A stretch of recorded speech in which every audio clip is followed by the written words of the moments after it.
सभी भक्तों को जय माता दी। आज हम काल से प्रयोग, उसके प्रकार एवं परिणामों के बारे में जानने की कोशिश करेंगे कि काल से प्रयोग क्या होता है।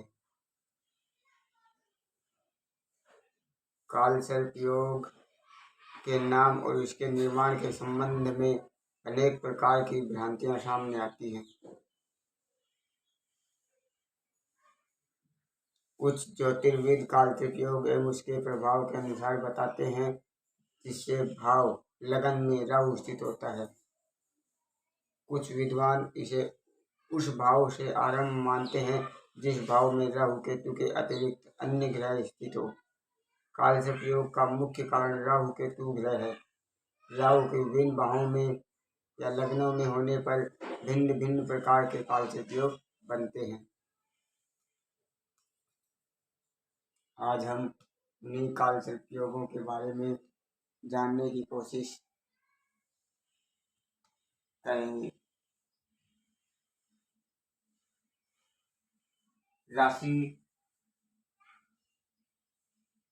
चक्कर में 12 राशियां होती है और लगन सारणी में 12 लगन भाव होते हैं, जो क्रमशः तनु लगन या धन संपत्ति, भाई पराक्रम, माता सुख, शिक्षा, संतान, रोग, शत्रु, पत्नी, गृहस्थ, व्यापार, चंद्र, आयु, भाग्य, धर्म, कर्म, पिता, लाभ, मृत्यु व भाव माने जाते हैं। माना किसी का लग्न मेष है और मेष लगन में राहु स्थित है और सप्तम भाव में तुला राशि में केतु स्थित है, तो इस प्रकार के ग्रहों की रचना होने पर काल से प्रयोग का निर्माण होता है। इसी प्रकार दूसरे भाव वृष लगन में राहु और अष्टम भाव जैसे वृश्चिक लगन में केतु होने पर भी काल से प्रयोग नहीं बनेगा। इसी तरह तीसरे एवं नौवें, चौथे और 10वें, 5वें और 11वें, छठे और 12वें, 7वें एवं प्रथम, 8वें एवं दूसरे, 9वें एवं तीसरे, 10वें और चौथे, 11वें एवं 5वें, 12वें एवं छठे, इस तरह से 12 काल से प्रयोग बने। 12 राशियों को अलग अलग मान कर देखे तो 12 को 12 से डिवाइड करने पर 144 प्रकार के काल से प्रयोग हुए। इसी प्रकार इसके विपरीत क्रम में मेष लगन प्रथम भाव में केतु और सप्तम भाव में तुला राशि में राहु हो तो भी है जो काल से प्रयोग होगा। इसी तरह मेष लगन से दूसरे, तीसरे, चौथे, 5वें, छठे, 7वें, 8वें, 9वें, 10वें, 11वें, 12वें भाव में केतु के लग्नस्थ होने के कारण 12 प्रकार के काल से प्रयोग बनते हैं। केतु राहु के मध्य सारे ग्रह आ जाने के कारण 12 को 12 से डिवाइड किया तो 144 तरह के काल से प्रयोग बनते हैं। इसी तरह से 144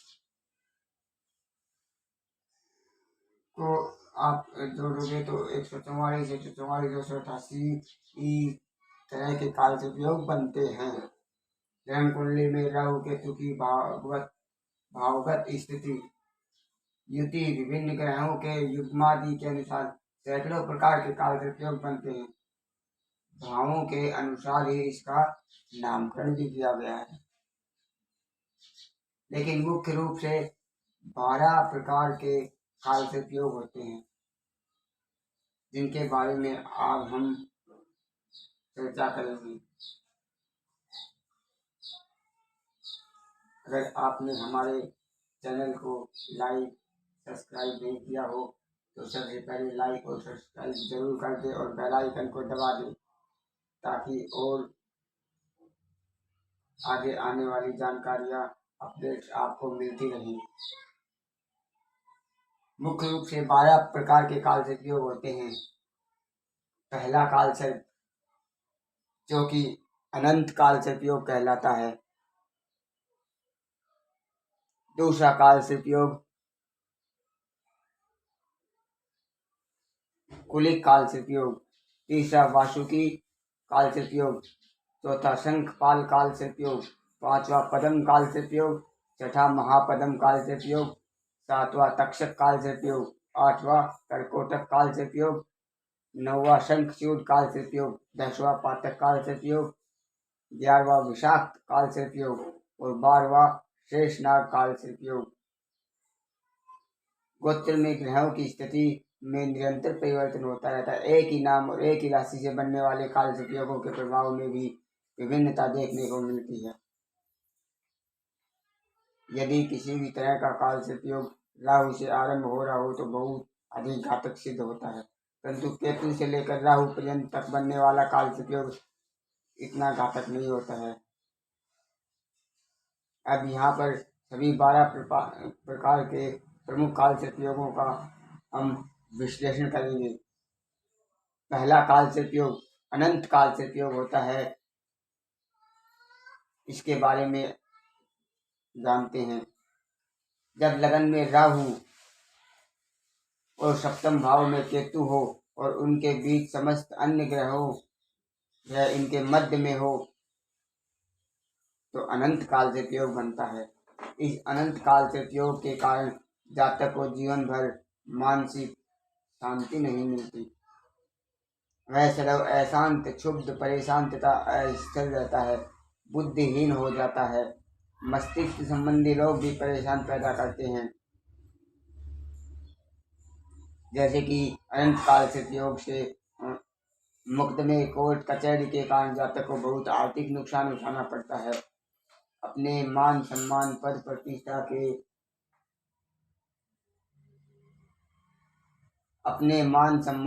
प्रतिष्ठा के लिए उसे निरंतर संघर्ष करना पड़ता है। भूत प्रेत, जादू टोना टोटके आदि का ऐसे व्यक्तियों पर शीघ्र प्रभाव होता है। वह बार बार बीमार भी पड़ता रहता है। वैवाहिक जीवन बड़ा कष्टदायक एवं असंतोषजनक होता है। ऐसे जातक का विवाह अनचाहा और बेमेल होता है। ऐसा जातक दुष्ट, बुद्धि, कपटी, मिथ्याभाषी, प्रपंची, झूठा और लंपट होता है। वह प्राय षड्यंत्रों में फंसकर हानि एवं अपयश भोगता है। भयंकर कठिनाइयों में जिंदगी जीता है और एक के बाद एक मुसीबतों का सामना करता है। ऐसे जातक में धर्म और ईश्वर के प्रति श्रद्धा और विश्वास में कमी होती जाती है। वह नास्तिक बन जाता है। भाई बहन, नाते रिश्तेदारों मित्रों से भी धोखा मिलता है। कालसर्प योग के उपाय में आप ओम नमः शिवाय का अधिक मात्रा में जप करना चाहिए। भगवान शिव का रुद्राभिषेक करें तथा प्रतिदिन 108 बार महामृत्युंजय का जप अवश्य करें, यथोचित लाभ होगा। अनंत कालसर्प योग में आप नाग पंचमी का व्रत रखें या सिद्ध कालसर्प योग एवं शांति यंत्र पूजा घर में स्थापित करें और विधिवत उसकी पूजा करने से बहुत ही लाभ मिलेगा।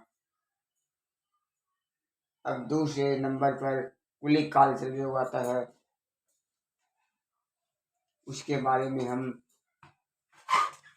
बताएं कि जन्म कुंडली के द्वितीय भाव में राहु और अष्टम भाव में केतु हो तथा समस्त उनके बीच में हो तो यह योग कुलिक कालसर्प योग कहलाता है। ऐसा जातक सदैव किसी न किसी रोग से ग्रस्त रहता है। प्राय उसके मुख व गुदा संबंधी रोग होते हैं। उनका गले से ऊपर का अंग भी दोषपूर्ण होता है। ऐसा जातक मानसिक रूप से सदैव तनावग्रस्त रहता है। दिमाग में गुस्सा भरा रहता है। निरंतर परेशानियों के कारण जातक चिड़चिड़े स्वभाव का हो जाता है। वैवाहिक संबंध टूट जाते हैं। पारिवारिक कलह के कारण घर का माहौल सदैव अशांत रहता है। पिता तथा कुटुंब का सुख नगण्य होता है। मित्रों से धोखा मिलता है। आर्थिक स्थिति अच्छी नहीं रहती। पैसा भी पास में नहीं रुकता। अधिक परिश्रम करने पर उचित लाभ नहीं मिलता। जातक धनवान होते हुए भी कंगाल बन जाता है। प्राप्ति से अधिक व्यय रहता है। अपयश, आलोचना, उपेक्षा आदि से घिरा रहता है। शिक्षा कार्य आदि अधूरी रह जाती है। पत्नी अज्ञानी, मूर्ख, कामुक, अल्पज्ञ तथा अविश्वासी होती है। जातक की संतान भी कुबुद्धि और उदंडी होती है। संतान सुख नहीं मिलता आदि अनेक समस्याएं उसके जीवन में आती हैं। कुलिक कालसर्प योग के उपाय के लिए आप लगन से संबंधित रत्न धारण कर सकते हैं। भगवान श्री कृष्ण की पूजा आराधना करें। घर में मोर का पंख लगाएं तथा उसे प्रतिदिन अपने शरीर पर भी एक बार अवश्य फेरें। सिद्ध कालसर्प योग शांति यंत्र पूजा घर में स्थापित करें तथा श्रावण माह में काल से शांति करवाएं। नाग की आकृति की चांदी की अंगूठी बनवाकर पहने। इन उपायों से आपको कुलिक काल उपयोग से शांति मिलेगी। तीसरे नंबर पे जो आता है वासुकी काल से उपयोग। जन्म कुंडली के तीसरे भाव में राहु और नवम भाव में केतु और उनके बीच अगर सारे ग्रह हो तो यह योग वासुकी काल से उपयोग बनता है, जो कि जातक के जीवन में पारिवारिक सदस्यों और छोटे भाई बहनों के कारण अनेक कष्ट एवं तनाव झेलते हैं। वित्त संबंधियों से धोखा मिलने से जातक धैर्य और पराक्रम छोड़कर निराश भरा जीवन जीने लगता है। नौकरी, काम, धंधे अनेक प्रकार के कष्ट उठाने पड़ते हैं। धन कमाने के बावजूद अपयश मिलता है। जातक की धर्म, कर्म, पूजा पाठ में कोई रुचि नहीं होती। विदेश प्रवास में जातक को अत्यधिक कष्ट झेलने पड़ते हैं। भाग्योदय में अनेक प्रकार की रुकावटें आती है। यश, पद, प्रतिष्ठा एवं पराक्रम के लिए संघर्ष करना पड़ता है। कानूनी दस्तावेजों में लापरवाही के कारण अनावश्यक हानि उठानी पड़ती है। जीवन साथी से सदैव मतभेद, वैमनस्य एवं अविश्वास बना रहता है।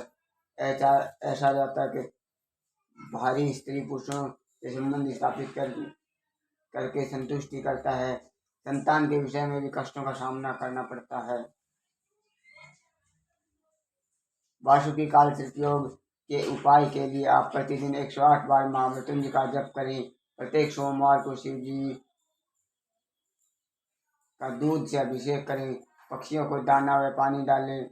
नाग पंचमी को सर्पों का दुग्ध पान कराएं। घर में सिद्ध काल से उपयोग शांति यंत्र स्थापित करते हैं, उसकी नियमित पूजा करें। आप बुधवार या शनिवार को एक पानी वाला नारियल बहते पानी में बहाएं। बुधवार को एक सूखे गोले में कसार, सूजी व बूरा भरकर पीपल के पेड़ की जड़ में गड्ढा खोद कर दबाएं। ये आप वासुकी काल से योग के लिए उपाय कर सकते हैं। शंखपाल काल से उपयोग। जब जन्म कुंडली के चौथे भाव में राहु और 10वें भाव में केतु हो और उनके बीच में समस्त ग्रह हो तो यह योग शंखपाल काल से उपयोग कहलाता है। जातक को घर, वाहन, माता का अपेक्षित सुख नहीं मिलता। पिता या पति से दुख, भ्राता बहन, नौकरों को लेकर अनेक कठिनाइयों का सामना करना पड़ता है। मानसिक परेशानी, तनाव, स्वास्थ्य बिगड़ा हुआ, जातक को शिक्षा संबंधी अनेक बाधाओं का सामना, अपयश का भागी बनना, नौकरी में अवनति, मनचाहा स्थानांतरण, व्यापार में उतार चढ़ाव का सामना। यद्यपि उसे प्रसिद्धि बहुत मिलती है, जातक हर संभव प्रयास करने के बावजूद आर्थिक स्थिति इतनी खराब हो जाती है कि जातक कंगाल हो जाता है। अपने ही विश्वासघात करते हैं। सुख समृद्धि, अचल संपत्ति संबंधी अनेक परेशानियां उठानी पड़ती हैं। उपाय के रूप में आप शिवलिंग पर सूर्योदय से पूर्व चांदी के सर्पों का जोड़ा चुपचाप चढ़ाने से अनिष्ट प्रभाव में न्यूनता आती है। पारद शिवलिंग के सम्मुख प्रतिदिन 108 बार महामृत्युंजय जप करना चाहिए, जिससे मानसिक तनाव और स्वास्थ्य में आशातीत रूप से सुधार होता है। गोमोद, रत्न की अंगूठी मध्यमा अंगुली में धारण करने व राहु का मंत्र जप करने तथा नाग पंचमी का व्रत करने से सर्पों को दूध पिलाने से लाभ होता है। सिद्ध काल से उपयोग शांति यंत्र का नित्य दर्शन पूजन करने से भी अधिक लाभ होता है। पद्म काल से उपयोग। जब जन्म कुंडली के 5वें भाव में राहु और 11वें में केतु हो और समस्त ग्रह इनके बीच में स्थित हो तो यह योग पद्म काल से उपयोग कहलाता है। इससे संतान सुख नहीं मिलता, पुत्र संतान की चिंता रहती है। यदि संतान हो भी जाए तो वृद्धावस्था में अलग हो जाती है अथवा दूर चली जाती है। शारीरिक अंगों में चोट लगने का भय बना रहता है। हाथ व दाएं कंधे में अधिकता लगती है। मित्र दगाबाज होते हैं, अपने विश्वासघात करते हैं। जुए, सट्टे, लाटरी आदि अनैतिक कार्यों में भारी आर्थिक उठानी पड़ती है। कारावास तक भुगतना पड़ता है। गुप्त शत्रुओं की वजह से हानि उठानी पड़ती है। गुप्त शारीरिक रोगों से अत्यधिक शारीरिक कष्ट भोगना पड़ता है। प्रत्येक कार्य में असफलता मिलती है। शिक्षा में बार बार अवरोध पैदा होते हैं। उपाय के रूप में आप काले हकी की माला से राहु के मंत्र ओम राम राहवे नमः की एक माला प्रतिदिन सिद्ध काल से प्रयोग यंत्र के सम्मुख जप करने से लाभ होता है। घर शयन कक्ष में मोर पंख लगाएं तथा प्रतिदिन कम से कम एक बार मोर पंख अपने पूरे शरीर पर फिराएं। भगवान श्री कृष्ण के वैदिक मंत्र का रोजाना नियम पूर्वक जप करें। नाग पंचमी को सर्पों को दूध पिलाएं और खीर कुंवारी कन्याओं को प्रसाद रूप में बांटें, तो इससे आपको यथोचित लाभ होगा। महापदम काल सर्पयोग।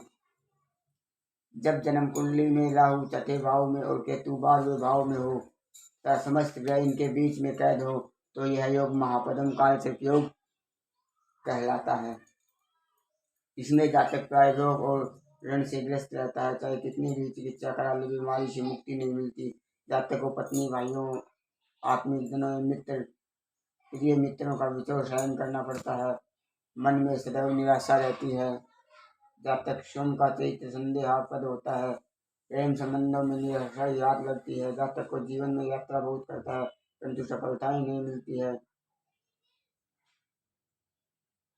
जातक के मामा को अनावश्यक रूप से मृत्यु तुल्य कष्टों का भी सामना करना पड़ता है। उपाय के रूप में आप महापदम काल सर्पयोग के उपाय में पांच शिवलिंग के सामने नित्य 108 बार महामृत्युंजय का जप करने से शारीरिक बल एवं मानसिक शांति प्राप्ति होती है।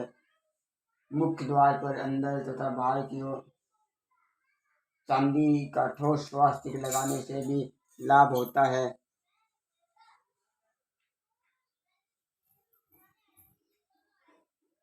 घर में मोर पंख लगाएं, श्री कृष्ण की पूजा आराधना करें, नाग पंचमी का व्रत रखें, सर्पों को दूध पिलाएं, कुंवारी कन्याओं को सिद्ध काल सर्पयोग शांति यंत्र को खीर का भोग लगाकर प्रत्येक माह की पंचमी को प्रसाद रूप में बांटने से भी बहुत लाभ होता है। राहु की वस्तुएं दान करें, पक्षियों को दाना पानी डालें। ये उपाय आप कर सकते हैं। तक्षक काल सर्पयोग।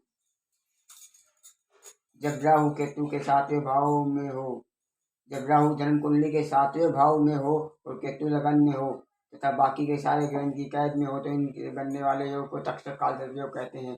जातक के वैवाहिक जीवन में तनाव बना रहता है, जीवन साथी से मतभेद रहता है। जातक पर स्त्रीगामी पर पुरुषगामी हो सकता है। मित्र कम, शत्रु अधिक होते हैं। दूसरों को दिया गया धन वापस नहीं मिलता। भयंकर गुप्त रोगों से आजीवन पीड़ित रहता है। व्यापार में साझेदारों से धोखा मिलता है। जातक को प्रेम में असफलता ही प्राप्त होती है।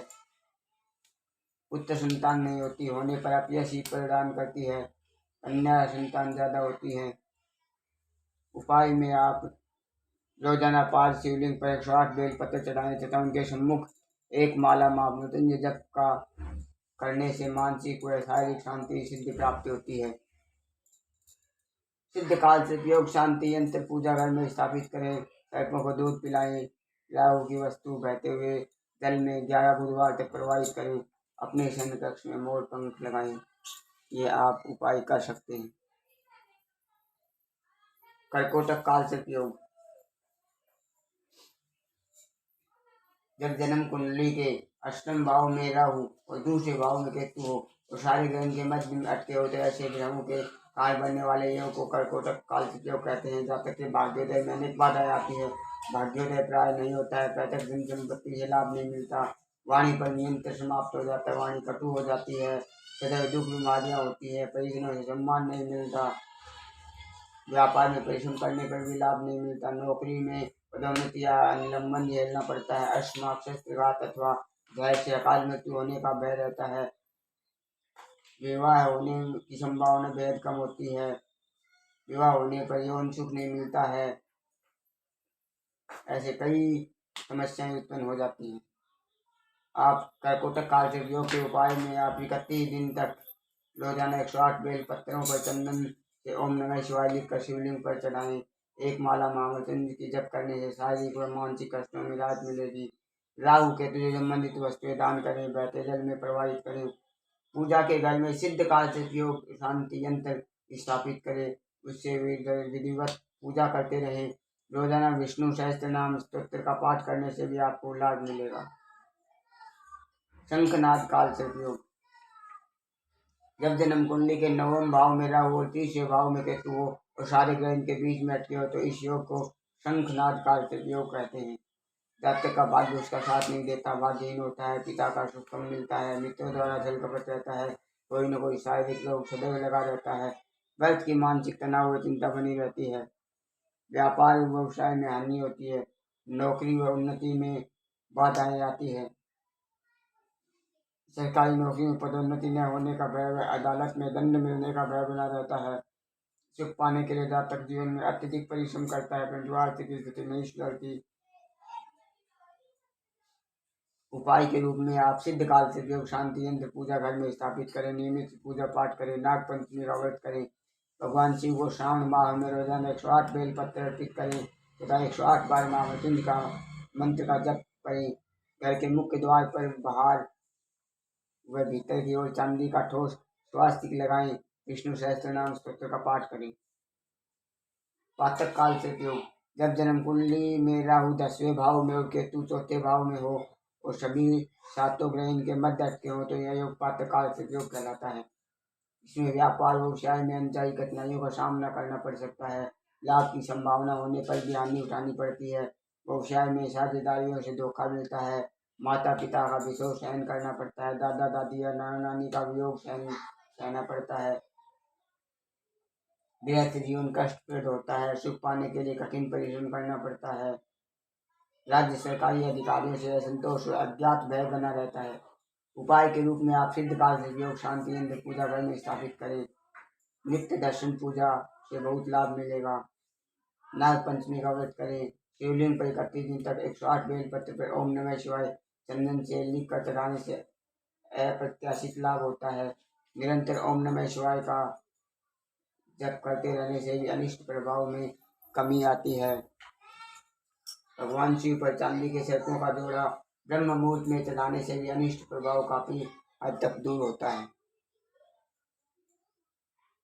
विषाक्त काल से उपयोग, जब जन्म कुंडली में राहु 11वें भाव में हो, केतु 5वें भाव में हो तथा बाकी के सारे ग्रह इनके मध्य में हो तो इससे बनने वाला योग विषाक्त काल से उपयोग कहलाता है।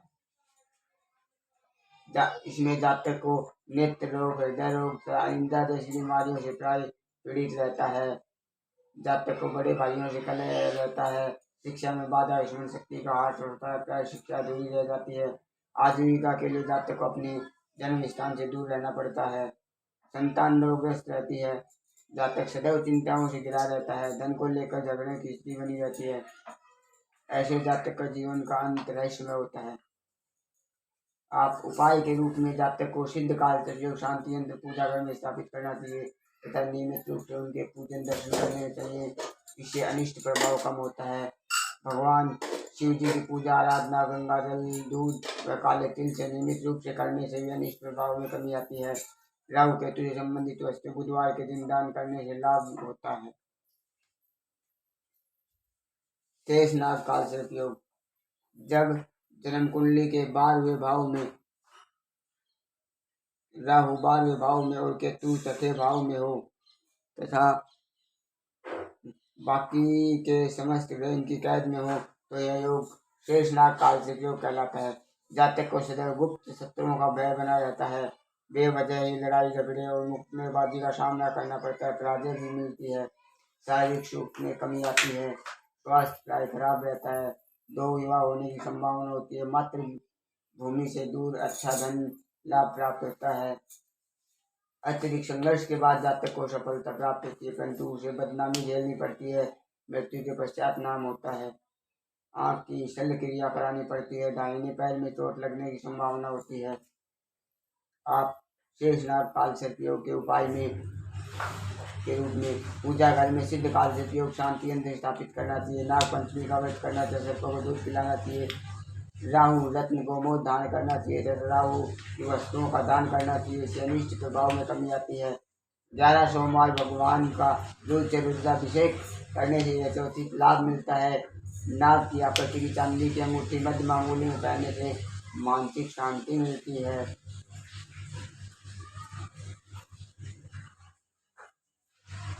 यही शेषनाग काल से उपयोग के रूप में आप उपाय कर सकते हैं।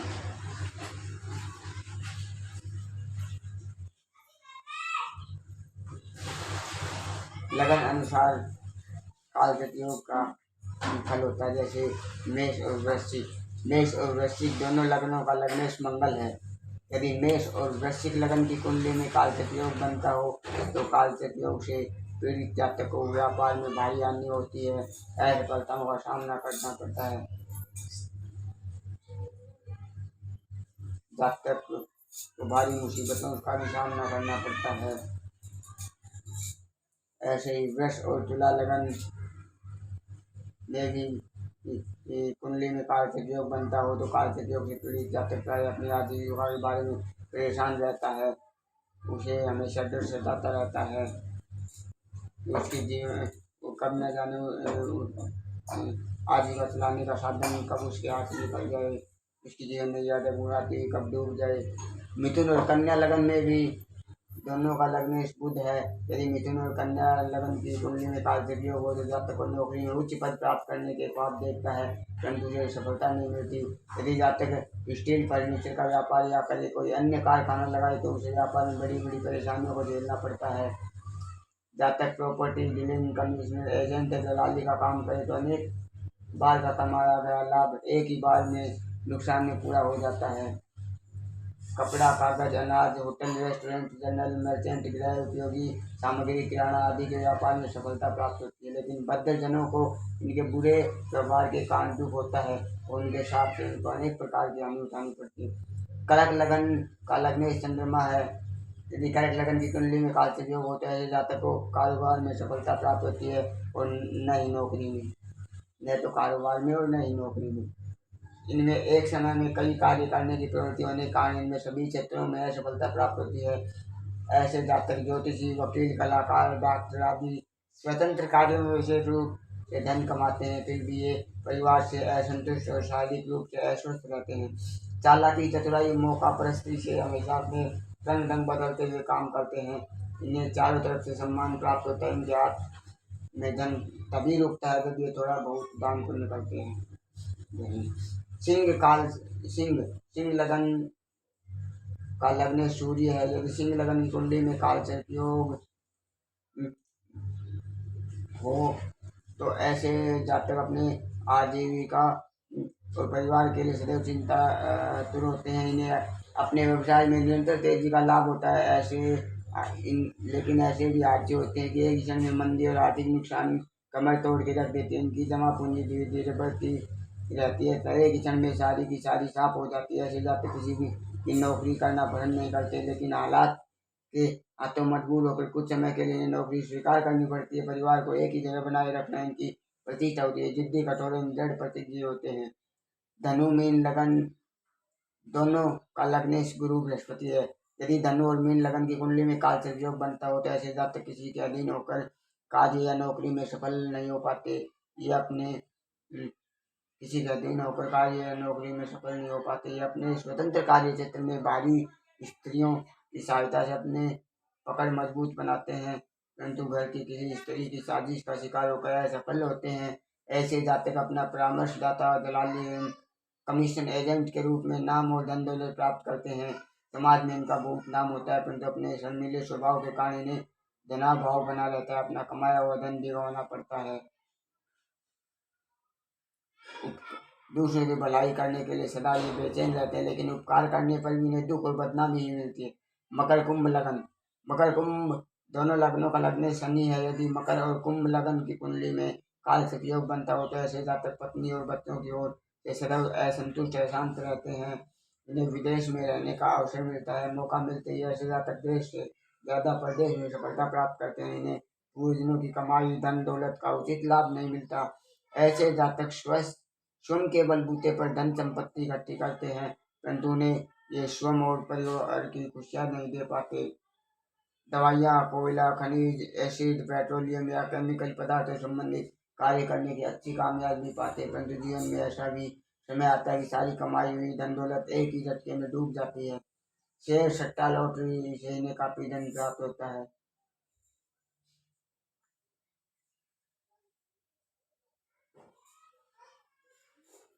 काल से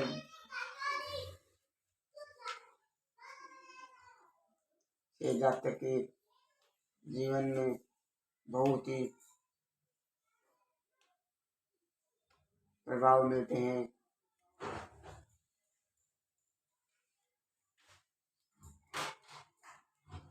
काल सर्प योग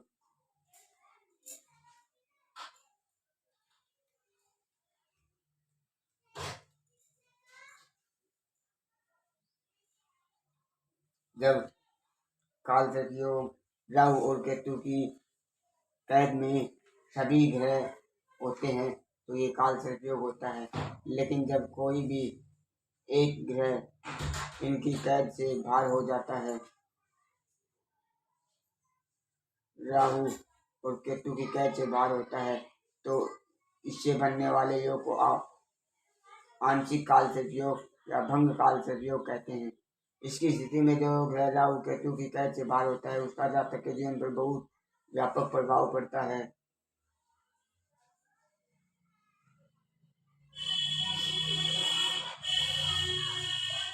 सूर्य यदि सूर्य यदि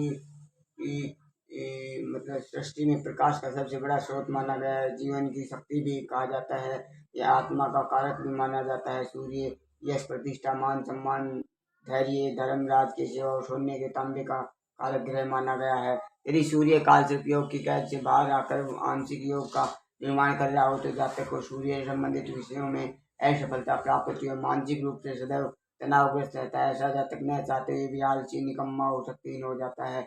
वह अनुशासनहीन और समय पर कार्य न करने वाला होता है।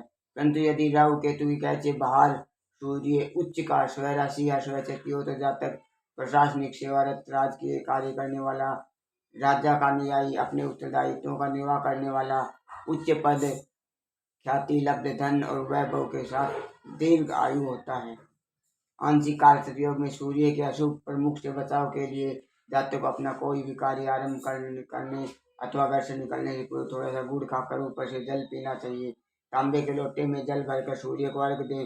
रविवार का व्रत रखें। तांबे के 2 सिक्के या 2 टुकड़ों को लेकर एक को बहते हुए जल में बहा दें तथा दूसरा सदैव अपने पास संभाल कर रखें। चंद्रमा चंद्रमा मन का कारक होता है।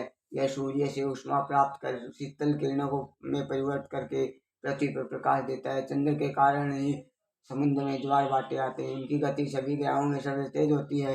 यह एक राशि में 2.25 दिन रहता है और सदैव मार्गी ही बना रहता है। यदि राहु केतु की कैद से बाहर निकलकर चंद्र उच्च का स्वराशि का स्वशक्ति हो तो जाकर उच्च स्तरीय कलाकार साहित्यकार बनता है और कला एवं साहित्य के क्षेत्र में बहुत नाम कमाता है। वह सभी प्रकार के सांसारिक भोगों को भोगता हुआ उच्च स्तरीय जीवन यापन करता है। यदि राहु केतु की कैद से बाहर चंद्र क्षीण अस्त या पाप युक्त हो तो जातक को चंद्र से संबंधित विषयों में असफलता हासिल होती है। ऐसा जातक चंचल मन वाला होता है।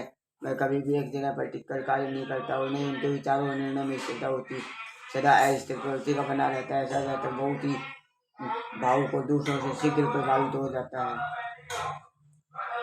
आंशिक काल सर्प योग में चंद्र के दुष्प्रभाव से बचाव के लिए जातक को सोमवार का व्रत रखें। शिव जी की पूजा शिव के किसी स्तोत्र से नित्य करें। चंद्र से संबंधित वस्तुओं का यथासंभव दान करें। मोती चांदी की अंगूठी में बनवाकर तर्जनी अंगुली में धारण करें।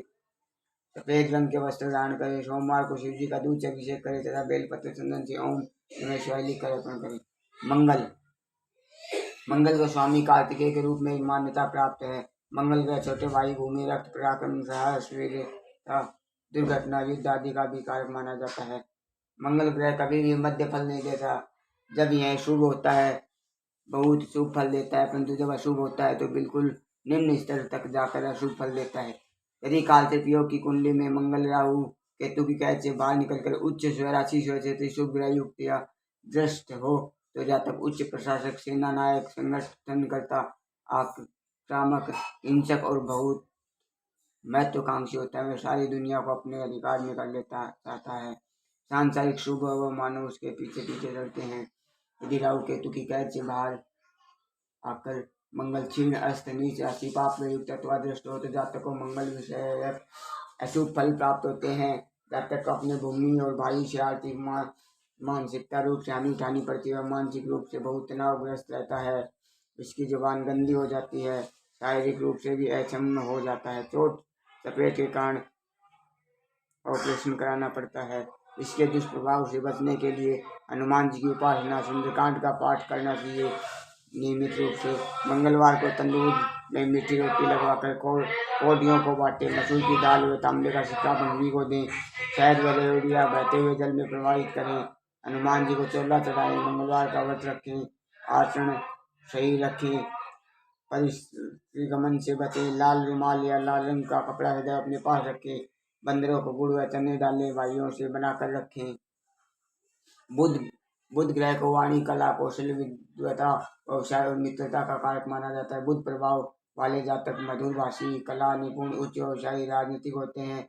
बुध ग्रह के बारे में यह कहा जाता है कि बुध स्वयं कोई फल नहीं देता है, वह जिस ग्रह के साथ बैठा होता है उसी के अनुसार फल प्रदान करता है। शुभ ग्रह के साथ शुभ फल तथा अशुभ ग्रह के साथ अशुभ फल देता है। यदि कालचक्र योग की जन्म कुंडली में राहु केतु की कैद से बाहर निकलकर बुध उच्च स्वराशि शुभ ग्रह युक्त या दृष्ट हो तो जातक श्रेष्ठ वक्ता, विचारक, आलोचक या कथाकार एवं उद्योगकर्ता होता है। उसे धन, वैभव, मान सम्मान सहज प्राप्त होते हैं।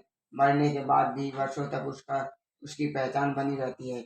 यदि राहु केतु की कैद से बाहर निकलकर बुध अस्त, नीच राशि एवं पाप ग्रह युक्त या दृष्ट हो तो जातक बुद्ध से संबंधित विषयों में दुष्परिणाम भोगता है। उसकी वाणी में दोष उत्पन्न हो जाता है। स्मरण शक्ति भी कमी आती है। अकलाना, अविश्वासी, स्वार्थी, त्वचा रोग से ग्रसित, कामवश पतित होता है। कालचक्र योग में बुध के अशुभ प्रभाव से बचाव के लिए आप जातक को बुधवार के दिन हरा चारा गाय को खिलाना चाहिए। हरे रंग का साबुत मूंग दान करें अथवा पानी में बहाएं। हरे रंग के वस्त्र व कपड़े आदि प्रयोग करें। बुधवार का व्रत रखें। पन्ना रत्न धारण करें। दुर्गा सप्तशती का नियमित रूप से पाठ करें। पंचमुखी रुद्राक्ष की माला पहनने से भी बहुत लाभ होता है। बृहस्पति को देवगुरु माना जाता है। बृहस्पति अति बलशाली और शुभ ग्रह माना जाता है। यदि मनुष्य आदि जीवों का अधिपति, वाणिज्य कर्मों का कर्ता, मधुर प्रिय, देवालय स्वामी, विद्या बुद्धि के भंडार, सुख शौक के दाता है। बृहस्पति शारीरिक पुरुषता एवं ज्ञान का कारक माना जाता है। इसे धन, ऐश्वर्य, समृद्धि, संपत्ति, न्याय, संतान, पुत्र, पारलौकिक सुख तथा अध्यात्म का विचार किया जाता है। यदि आंशिक कालचक्र योग की जन्म कुंडली में राहु केतु की कैद से बाहर निकलकर उच्च गुरु, स्वराशि, स्वक्षेत्री, शुभ ग्रह युक्त या दृष्ट हो तो जातक निर्मल बुद्धि, विज्ञान का विशेषज्ञ, न्याय, धर्म, राजनीति का जानकार बनकर समाज में विशेष रूप से प्रतिष्ठा एवं कीर्ति पाता है। आंशिक कालचक्र योग की कुंडली में राहु केतु की कैद से बाहर निकलकर गुरु अस्त, नीच राशिगत, शत्रु राशि, पाप ग्रह युक्त या दृष्ट हो तो जातक को गुरु से संबंधित मामलों में शुभ फल प्राप्त होता है। प्राय उसकी शिक्षा में व्यवधान आते हैं। शिक्षा अधूरी रह जाती है। गृहस्थ जीवन में तनाव, पुत्र सुख की सिद्धि, प्रत्येक कार्य में बादल में सफलता ही मिलती है। समाज, परिवार तथा भाइयों के बीच उनका अनादर होता है। इसके दुष्परिणाम के बचाव के लिए जातक को किस तरह तो हल्दी का तिलक लगाना चाहिए। सोने की अंगूठी में पीले रंग का पुखराज तर्जनी अंगुली में पहने अथवा सोना किसी न किसी रूप में पहने। बृहस्पतिवार को व्रत रखे। पीपल के वृक्ष की पूजा करें। उसकी जड़ में कच्चा दूध चढ़ाएं। हरिवंश पुराण का पाठ करें या सुने। बृहस्पतिवार को घोड़े को चने की दाल, थोड़ा गुड़ रख कर खिलाएं। बृहस्पतिवार को चमेली के 9 फूल बहते पानी में प्रवाहित कर सकते हैं। 27 बृहस्पतिवार विष्णु मंदिर में शुद्ध गो व्रत का दीपक जलाएं। भगवान विष्णु जी की पूजा करें आदि उपाय आप कर सकते हैं। शुक्र आकाश मंडल का सबसे अधिक चमकीला ग्रह है। इसे दैत्य राक्षसों का गुरु माना जाता है। इसका एक नेत्र आंख है। इसके उदय होने पर प्रतिवासी अपने समस्त शुभ मांगलिक कार्य करते हैं। इसको शुभ ग्रह माना जाता है। इसको कला प्रेमी, सौंदर्य का विधाता और अधिष्ठाता माना जाता है। यह रस, रूप और शक्ति का देवता है। आग्नेय दिशा का स्वामी है। इसके द्वारा पत्नी, सुख, सौंदर्य, कामेच्छा, वाहन, सुख, संगीत और काव्य आदि का विचार किया जाता है। यह वीर्य, हाव भाव, त्वचा का रंग, मैथुनिक रोग, स्त्री संसर्गजन्य रोग तथा गुप्तांग का प्रतिनिधित्व करता है। यदि आंशिक कालचक्र योग वाली कुंडली में राहु केतु की कैद से बाहर निकलकर शुक्र उच्च का स्वगृही, स्वक्षेत्री अथवा शुभ ग्रह युक्त या दृष्ट हो तो जातक उच्च स्तरीय राजकीय, सुख अथवा औद्योगिक क्षेत्र में विशाल प्रसिद्धि प्राप्त कर समस्त सांसारिक भोग का सुख भोगता है। उच्च स्तरीय अभिनेता, उपन्यासकार एवं कवि एवं ज्योतिषी बनकर लाखों लोगों के लिए प्रेरणा का स्रोत का कार्य करता है। यदि काल से योग की जन्म कुंडली में राहु केतु की कैद से बाहर निकलकर शुक्र अस्त नीच शत्रु से त्रिपाप या युक्त या दृष्ट हो तो जातक शुक्र से संबंधित विषयों में दुष्परिणाम भोगता है। जातक को अनेक रोगों का सामना करना पड़ता है। प्रमेह है, चर्म रोग, यौन रोग, मां संबंधी रोग, वीर्य तथा स्त्री संसर्ग द्वारा उत्पन्न रोगों से भयंकर कष्ट भोगता है। उसके गृहस्थ जीवन में कटुता उत्पन्न होती है। आंशिक काल से प्रयोग में शुक्र के दुष्प्रभाव से बचाव के लिए जातक को चांदी का सिक्का सदैव अपनी जेब में रखे। दूध, दही, चावल, चीनी, चांदी का शुक्रवार को दान करें। मंदिर में तुलसी का पौधा लगाएं। लक्ष्मी जी की पूजा करें तथा सूक्त का नियमित रूप से पाठ करें। सफेद रंग के फूल शुक्रवार को बहते जल में प्रवाहित करें। हीरा या सफेद जरकन चांदी में जलवाकर मध्य मांगुली में धारण करें। सदैव साफ सुथरे कपड़े सुगंध लगाकर पहने। सफेद रंग की गाय पाले और उसकी सेवा करें। शनि शनि प्रकाश के अधिपति सूर्य का पुत्र है। यह सौरमंडल का सबसे सुंदर ग्रह माना गया है। शनि को काल पुरुष का दुख माना गया है। सभी ग्रहों में शनि की गति अत्यंत धीमी है। इससे शारीरिक बल, विपत्ति, दुख, मोक्ष, ख्याति, साहस, रोग, शत्रु भाव अभावों का विचार किया जाता है तथा यूनियनों आदि का कारक भी माना गया है। शनि से कार्य कुशलता, जमींदारी, प्रत्यक्ष व्यवसाय, कारावास, देवालय तथा यूनियनों आदि का कारक माना गया है। शनि ग्रह जातक के अच्छे बुरे कर्मों के अनुसार ही उसके शुभ अशुभ फल देता है। यदि आंशिक काल स्थितियों की कुंडली में राहु केतु की कैद से बाहर निकलकर शनि उच्च का स्वग्रही मित्र राशि या शुभ ग्रह युक्त या दृष्ट हो तो जातक राजनीति या न्याय एवं सामाजिक सेवा के क्षेत्र में अपने आप को स्थापित कर विश्व प्रसिद्ध होता है। ऐसा व्यक्ति भौतिक सांसारिक सुखों के प्रति कम रुचि रखता है। यदि आंशिक काल स्थितियों की जन्म कुंडली में राहु केतु की कैद से बाहर निकलकर शनि नीच राशि, शत्रु राशि, पाप ग्रह युक्त या दृष्ट हो तो जातक को शनि से संबंधित विषयों में अशुभ फल प्राप्त होते हैं। जातक को अतुलनीय दुख एवं मानसिक संत्रास, दारिद्र्य, चोर भय, लकवा, उदर रोग, नेत्र रोग, अंग भंग, अस्थमा, कुष्ठ, गुप्त रोग आदि उत्पन्न होते हैं। जातक को कदम कदम पर असफलता याद लगती है। इसका कारण वह ईश्वर को मानता है और निराश होकर अत्यंत घोर नास्तिक बन जाता है। आंशिक काल से प्रयोग में शनि के दुष्प्रभाव से बचाव के लिए जातक को शनिवार के दिन तेल में छाया देकर तेल दान करना चाहिए। पीपल की जड़ में रविवार को छोड़कर दूध मिश्रित जल चढ़ाएं और उसकी किस परिक्रमा करें। शनिवार को काले कुत्ते को तेल, चुपड़ी, रोटी, गुड़ रखकर खिलाएं। शनि से संबंधित वस्तुएं दान करें। शनिवार का व्रत रखें। शनि चालीसा, शनि स्तोत्र का पाठ भी कर सकते हैं। भैरव उपासना कर सकते हैं। उड़द साबुत व काले तिल बहते पानी में बहा सकते हैं। काले घोड़े की नाल का छल्ला या नीलम अथवा कटेला रत्न मध्य मांगुली में पहन सकते हैं। शनिवार के दिन दक्षिण मुखी हनुमान जी की को सिंदूर चढ़ा सकते हैं। सुंदरकांड व बजरंग बाण का पाठ कम से कम 21 बार कर सकते हैं। काल सर्प योग वैसे और भी कई प्रकार के काल सर्प योगों का निर्माण होता है, जैसे दृश्य काल सर्प योग, दृश्य गोलार्ध काल सर्प योग की पहली स्त्री बनने के लिए राहु 12वें भाव में, केतु 6ठे भाव में तथा बाकी के अन्य सारे ग्रह 11वें, 10वें और 9वें, 8वें भाव में होने पर यह योग बनता है। अन्य काल सर्प योगों की बातें भी इसका काल सर्प योग में जातक को काल सर्प योग गंभीर परिणाम भुगतने पड़ते हैं, लेकिन जीवन में अथक परिश्रम और लगन के बल से जातक सुख तथा अपने लक्ष्य को प्राप्त करता है। उसकी सारी इच्छाएं पूर्ण होती है, किंतु इनका पूरा होने में विलम्ब हो जाता है। जातक को चोट चपेट लगने का भय बराबर बना रहता है। अचानक धन हानि होने की संभावना होती है। खर्चे होते रहते हैं।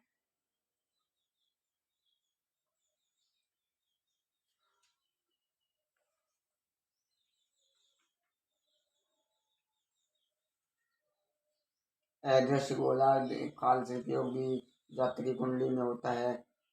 यह योग दृश्य गोलार्ध काल सर्प योग की कठिन विपरीत स्थिति वाला होता है। इसमें राहु केतु का स्थान परिवर्तन होता है। इसमें राहु के स्थान पर केतु, केतु के स्थान पर राहु होता है। इसकी पहली स्थिति में 6ठे भाव में राहु और केतु के 12वें भाव में शेष सभी ग्रह 5वें और चौथे, तीसरे, दूसरे भाव में लग्न में होते हैं। इसी योग के परिणाम से सोम जातक और उनके परिवार के लिए अनेक दुष्परिणाम देता है। जातक को सोम और अपने परिवार के लिए अपना सर्वस्व अर्पण करना पड़ता है। जातक स्वार्थी बनकर जीविका चलाता है। जीवन के अंतिम चरण में जातक अच्छे कर्म करता है और आत्मिक सुख भोगता है। काल सर्प योग के और भी कई प्रभाव होते हैं,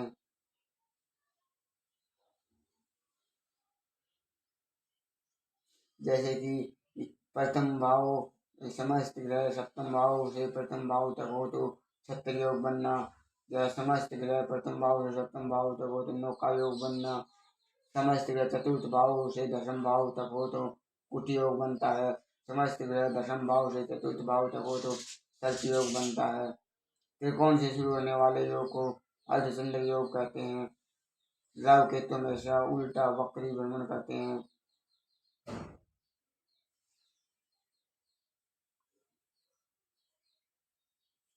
काल सर्प योग को और गहराई से अगर आप देखें तो और भी कई प्रकार के काल सर्प योग होते हैं, लेकिन आपको मुख्य रूप से काल सर्प योगों के बारे में आपको जानकारी